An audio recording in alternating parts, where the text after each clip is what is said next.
मैंने air powered bike एक project के रूप में बनाई थी ताकि जांच सकूं कि ऐसे वाहन संभव हैं या नहीं। ये मशीन संपीड़ित हवा से न्यूमैटिक सिलेंडर और क्रैंक की मदद से घूर्णन गति बनाती है, फिर चेन से पिछले पहिए को चलाकर मुझे आगे बढ़ाती है।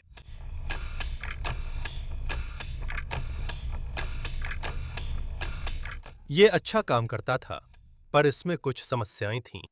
शुरुआत में मुख्य क्रैंक एक्सल में 8 मिमी डायमीटर शोल्डर बोल्ट और M6 थ्रेडेड सेक्शन लोड में था, जो सिलेंडर के निर्धारित दबाव के आधे पर भी नहीं टिक सका।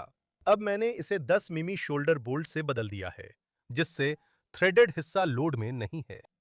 इसका मतलब है कि सबसे पतले हिस्से का डायामीटर अब दोगुना हो गया है और अब यह सिलेंडर 100 psi प्रेशर पर पूरी ताकत झेल सकेगा।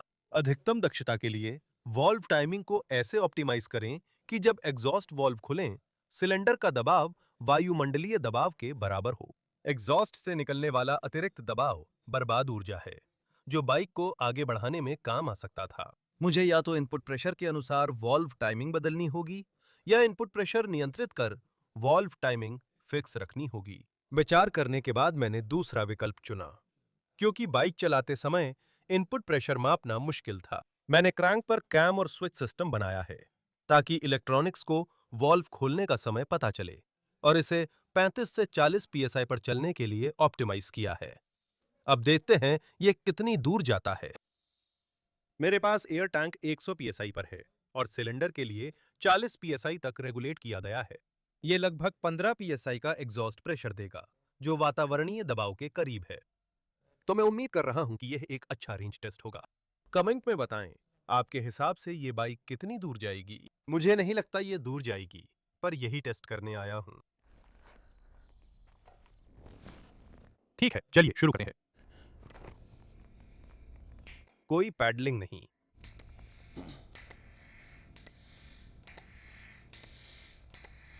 शुरुआत अच्छी हुई है।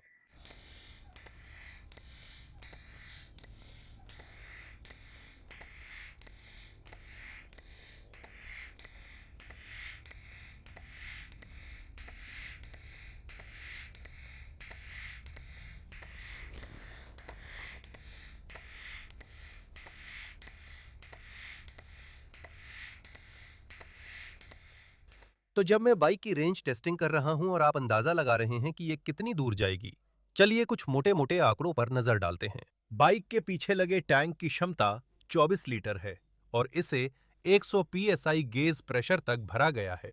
गेज प्रेशर का मतलब है कि मापी गई प्रेशर में वायुमंडलीय दबाव को संदर्भ बिंदु के रूप में लिया जाता है।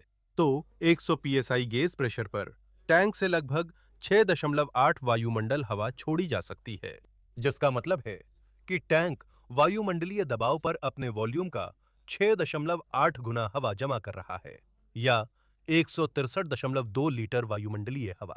हर बार जब पिस्टन एक पूरा चक्र पूरा करता है, तो लगभग 0.4 लीटर वॉल्यूम हवा से भर जाता है। अब यहां ध्यान देने वाली महत्वपूर्ण बात है एग्जॉस्ट प्रेशर।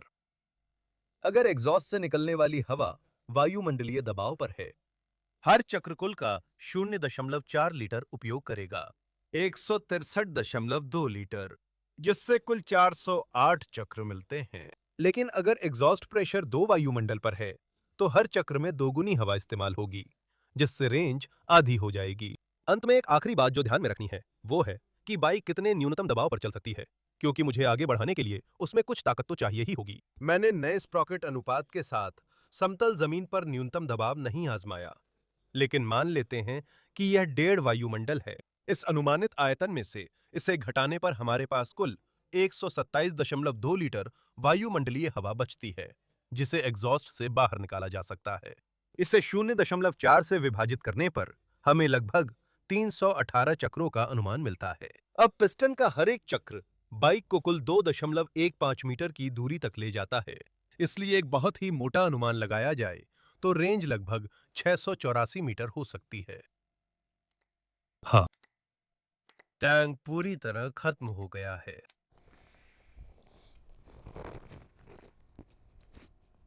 लगभग 18 psi।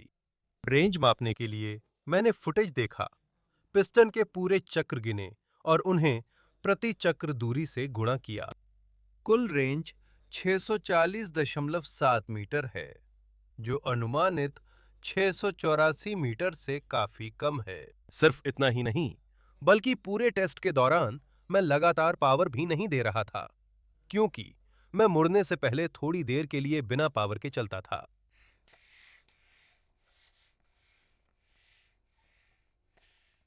जिसका मतलब है कि सिलेंडर ने वास्तव में केवल 263 संचालित चक्र या 565.5 मीटर ही पूरे किए। यह दिखाता है कि या तो एग्जॉस्ट प्रेशर वातावरणीय दबाव से थोड़ा अधिक था, या सिलेंडर का विस्तारित वॉल्यूम मेरी गणना से थोड़ा बड़ा है, क्योंकि इसे सटीक मापने का तरीका नहीं है।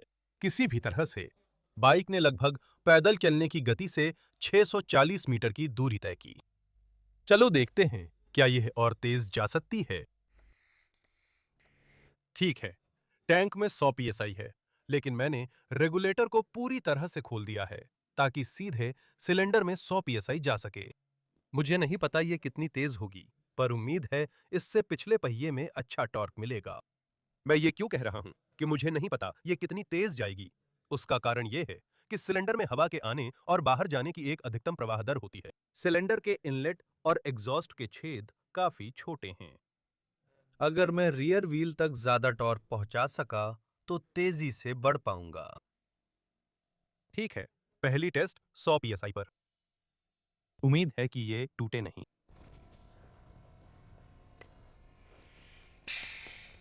हाँ, हो गया।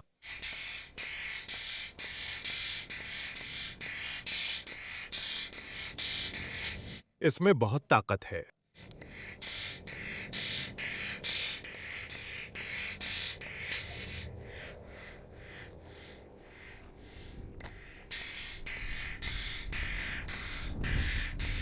लेकिन आप सच में एग्जॉस्ट के दबाव की आवाज सुन सकते हैं।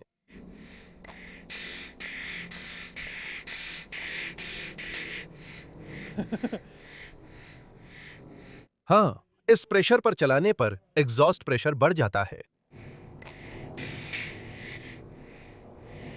मैं सोच रहा हूं कि उस एक रन से कितना प्रेशर कम हुआ होगा। प्रेशर पहले ही 80 पीएसआई तक गिर गया है। चलो फिर करते हैं। अब ये 80 पीएसआई है। एक रन में ही इतना प्रेशर कम हो गया।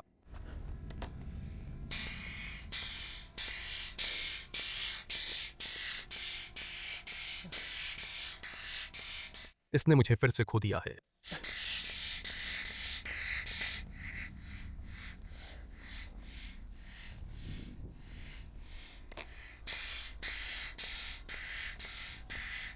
इस टेस्ट को ज्यादा प्रेशर पर देखकर आप चाहेंगे कि मैं स्कूबा टैंक टेस्ट करूं ताकि आउटपुट देर तक रहे। चलिए अनुमान लगाते हैं। 100 पीएसआई सप्लाई प्रेशर पर हर साइकिल में करीब 1 लीटर हवा वायुमंडलीय दबाव पर लगती है। मैंने ऑनलाइन खोजा और सबसे बड़ा स्कूबा टैंक 20 लीटर का मिला, जिसे 230 बार या वायुमंडलीय दबाव से 220 गुना भरा जा सकता है। इससे कुल मिलाकर 4540 लीटर वायुमंडलीय हवा मिलती है। इसे प्रति चक्र आवश्यक हवा से विभाजित करके और प्रति चक्र तय की गई दूरी से गुणा करके लगभग 9.5 किलोमीटर या 5.6 मील की दूरी मिलती है। अब ये सुनने में तो काफी अच्छा लगता है, लेकिन ये पूरी कहानी नहीं है, क्योंकि 230 बार के लिए रेटेड 20 लीटर का टैंक वजन में हल्का नहीं होता। इसका खाली टैंक वजन 23 किलोग्राम है।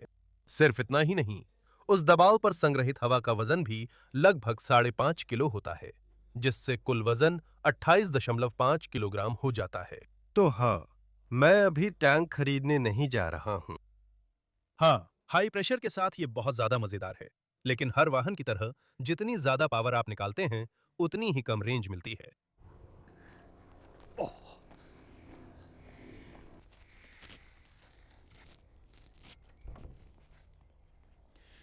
वीडियो खत्म करने से पहले मैं इस एयर पावर्ड बाइक और अपनी खुद की बनाई हुई इलेक्ट्रिक बाइक के बीच जल्दी तुलना करना चाहता हूं। इस एयर पावर्ड बाइक के पीछे लगा एयर टैंक करीब 10.6 किलोग्राम वजन का है और मुझे लगभग 640 मीटर की रेंज देता है। अब बैटरी पैक, जो कि मेरी इलेक्ट्रिक बाइक पर यह एक छोटा सा काला बॉक्स है, उसका वजन सिर्फ 3 किलोग्राम से थोड़ा ज्यादा है। और ये मुझे लगभग 10 मील प्रति घंटे की रफ्तार पर चलाने पर रेंज देता है। ये मुझे 38 मील की रेंज देता है, जो इस एयर पावर्ड बाइक की रेंज से लगभग 100 गुना ज्यादा है, जबकि इसका वजन सिर्फ 1/3 है। अगर मेरे पास ऐसा बैटरी पैक होता जिसका वजन इस एयर पावर्ड बाइक के एयर टैंक के बराबर होता, तो सैद्धांतिक रूप से मैं 10 मील प्रति घंटे की रफ्तार से 120 मील तक यात्रा कर सकता था। तो ये एयर टैंक अभी मेरी बैटरी की जगह नहीं ले सकता। इसके अलावा जब मैंने बैटरी पैक की तुलना सबसे बड़े स्कूबा टैंक से की, तो स्कूबा टैंक बैटरी से करीब 10 गुना भारी है और ये इस बैटरी की रेंज का सिर्फ करीब 7वां हिस्सा ही देता है। तो मुझे नहीं लगता कि एयर पावर्ड वाहन जल्दी ही हमारे बाकी सभी वाहनों की जगह ले लेंगे। ये वीडियो देखने के लिए आपका बहुत बहुत धन्यवाद। उम्मीद है इससे आपको समझने में मदद मिली होगी कि एयर पावर्ड वाहन उपयोगी बनने के लिए शायद भौतिकी के नियमों से आगे बढ़ना होगा। लेकिन मुझे उम्मीद है कि ये आप लोगों के लिए मनोरंजक रहा होगा। अगर आपको वीडियो पसंद आया हो तो कृपया लाइक करें। अगर आप मेरे चैनल पर नए हैं और ऐसे और प्रोजेक्ट्स और एक्सपेरिमेंट्स देखना चाहते हैं, तो नीचे दिए गए सब्सक्राइब बटन पर क्लिक करें। मेरे सभी पेट्रियंस का धन्यवाद जिन्होंने मेरे काम को सपोर्ट किया और ये प्रोजेक्ट्स संभव किए। अगले वीडियो में मिलेंगे। मैंने इलेक्ट्रिक बाइक की परफॉर्मेंस पर बात नहीं की थी। अब मुझे पता है आगे कौन सी बाइक चलाऊंगा।